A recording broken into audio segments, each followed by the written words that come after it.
Atikah bint Zayd ibn Amr ibn Nufail was the daughter of the man who embraced the way of Ibrahim alayhi salam and the man who lived following his way before the revelation of the Prophet. The man who the Prophet said will stand on the day of judgment as an ummah by himself with 2 gardens. Zayd ibn Amr ibn Nufail, he gave his kids the best upbringing and the best guide.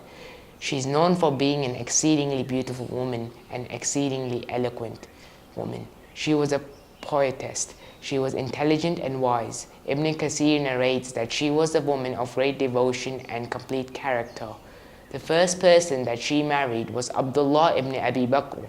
He was the one that would hear the news of Mecca and then relay it to the Prophet during their migration. It was the siege of Taif. Abdullah ibn Abi Bakr was struck by an arrow and that arrow eventually took his life and passed away. He was martyred. Atikah loved him dearly. She wrote a poem taking an oath she would never marry anyone else. Al-Khattab was the one who prosecuted Zayd ibn Amr ibn Nufail. He could not be in Mecca anymore because of the prosecution he faced from him. Zayd, the son of Zayd ibn Amr ibn Nufail, is the husband of Fatima bint Al-Khattab. So now Zayd ibn Al-Khattab marries Atikah, but later passes away as Shaheed in Al-Yamamah. She once again takes an oath that she will not get married. Umar says to her, "Do not make haram for yourself what Allah has made halal for you." Now Umar proposed to the widow of his brother, and then she married Umar ibn Al-Khattab. Both of his sons married the daughter of Zayd ibn Amr ibn Nufail, the person he tortured, and his daughter Fatima bint Al-Khattab married the son of Zayd ibn Amr ibn Nufail. This shows the wisdom of Allah. Al-Khattab wanted to prohibit the spread of Iman, and instead what ended up happening, his children would be a part of bearing the seed and the fruit of Iman for the generations to come after him.